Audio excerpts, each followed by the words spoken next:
Bonjour à tous.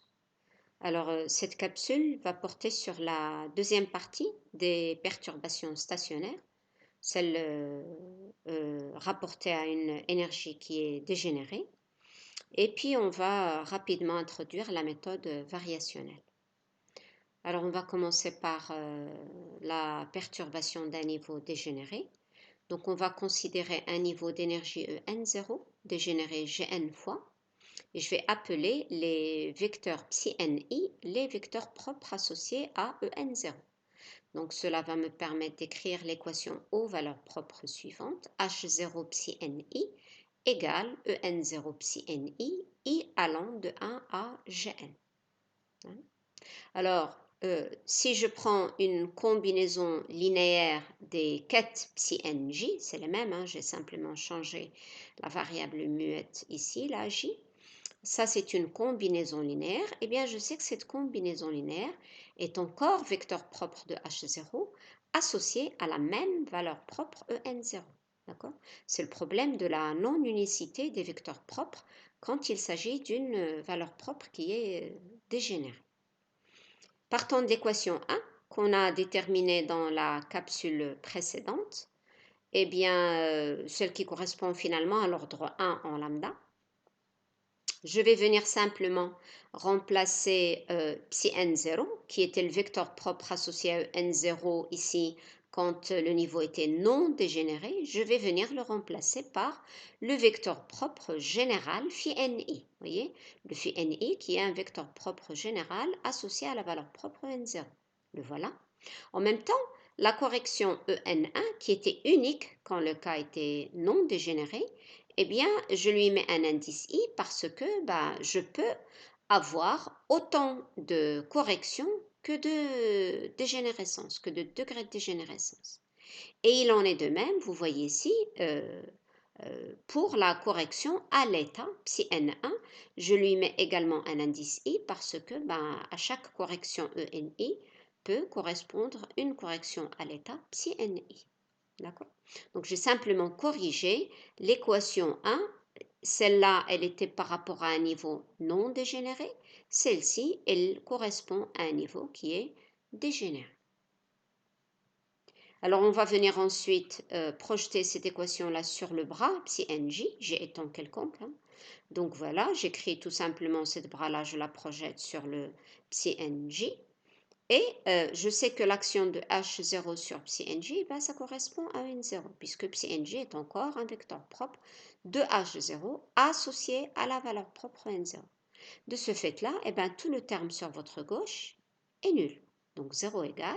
Sur ma droite maintenant, ça c'est un scalaire, je vais le sortir du produit scalaire. Il vous reste le bras psi-nj multiplié par le quai de phi-ni, moins l'élément de matrice psi-nj H1 phi-ni que je ne peux pas calculer. Donc, je vais le laisser tel qu'il est.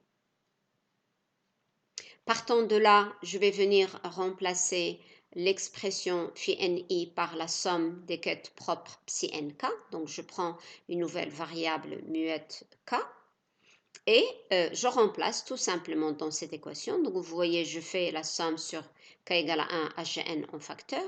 Je peux mettre également les coefficients CIK en facteur, les voici. Et tout le reste, je vais commencer par ce terme-là. Ça fait psi nj, H1, il vous reste ici psi nk, que voilà, moins ENI1, le produit scalaire psi nj fois psi nk. D'accord? Donc, ça, c'est l'élément de matrice de H1 dans la base propre associée à la valeur propre En0. Vous voyez, en fait, les psi-nj sont le sous-espace engendré par la valeur propre En0 qui est dégénérée Gn fois. D'accord? Donc, cette matrice-là, elle est bien de dimension Gn.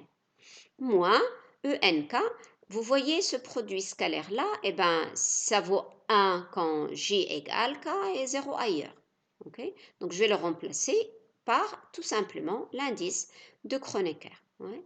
Donc, vous voyez que cette somme, elle se fait sur le paramètre K et j'ai un système d'équations pour chaque valeur de J.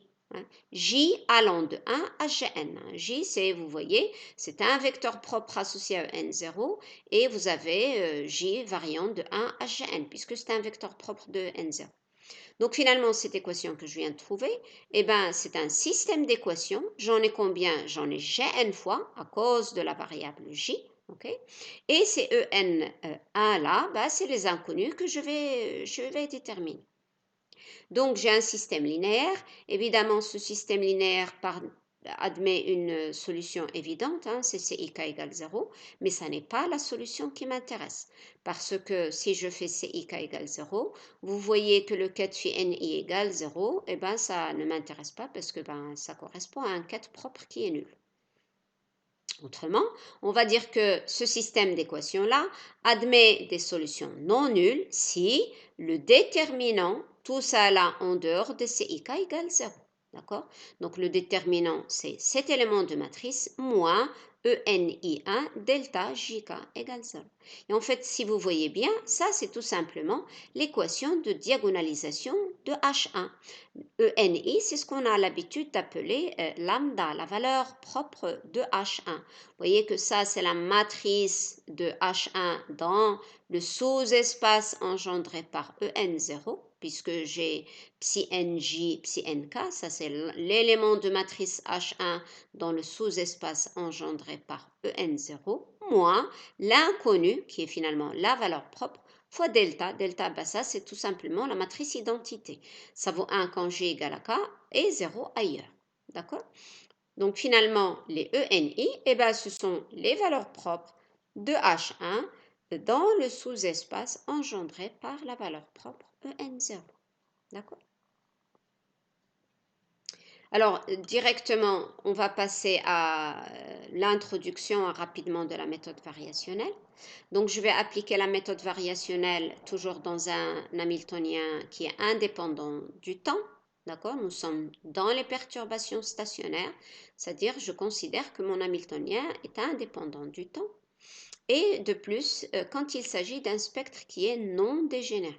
Alors, je vais considérer mon Hamiltonien H phi n égale En phi n. Phi n, ce sont les vecteurs propres associés à H. Alors, ces vecteurs propres, on sait qu'ils forment une base. Donc, tout état de l'espace des états psi, je vais venir le décomposer tout simplement sur la base des vecteurs propres. D'accord? Alors, si E0 est l'énergie du niveau fondamental, je vous rappelle que le niveau fondamental, c'est le niveau de plus basse énergie. Eh bien, dans ce cas-là, je vais calculer l'élément de matrice, hein, H dans l'état psi. Donc, je vais remplacer psi ici. Ça fait le bras phi n que voilà. Cn étoile. Hein, Cn étoile avec le Cn du ket psi vous donne module de Cn au carré. Et vous gardez l'élément de matrice H dans l'état propre phi n. Mais l'élément de matrice H dans l'état phi n, c'est bien la valeur propre En. D'accord? Donc, je vais venir, vous voyez, remplacer tout simplement l'élément de matrice H, l'élément diagonal, on va dire, c'est tout à fait En. Mais on a dit que pour toutes les énergies En, elles sont supérieures à E0, puisque E0, c'est le niveau fondamental. Donc, je vais tout simplement dire que cette quantité-là, elle est supérieure ou égale. Je remplace En par E0, je le sors de la somme, puisque c'est une constante, et il vous reste somme des Cn au carré. D'accord? Maintenant, on va dire que tout simplement, eh ben, la valeur moyenne de H, qui est quoi? Qui est cet élément de matrice diagonale, la voici, psi H psi, divisé par le module de psi. Finalement, si vous voyez bien cette équation-là, le module de psi, c'est somme des Cn module au carré. En d'autres termes, tout ça, c'est module de psi. Donc, élément diagonal de H dans psi, divisé par la valeur, la norme, on va dire, de psi, eh ben, qui est égale à En, elle est toujours supérieure à E0. On dira que la valeur moyenne de H, eh bien, elle sera toujours supérieure à E0, E0 qui est le niveau fondamental.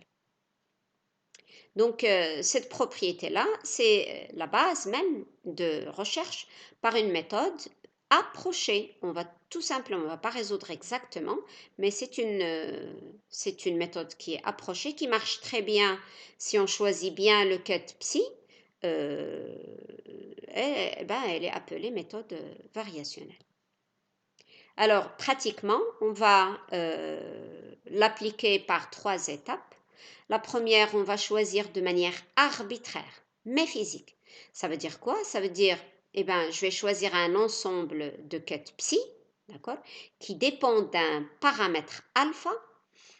Ce psy-là, il est arbitraire 7, mais au moins, je vais dire que ma fonction d'onde, elle est à carré sommable. Je vais faire en sorte que psi soit une fonction à carré sommable, mais également d'autres propriétés selon l'hamiltonien en question.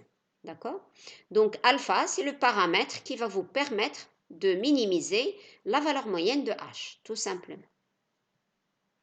L'étape 2, donc on va calculer justement la valeur moyenne qui va dépendre de alpha, qui est donnée par, vous voyez le h compris entre le psi et psi, divisé par la valeur moyenne, c'est la définie par la norme de psi, c'est la définition même de la valeur moyenne.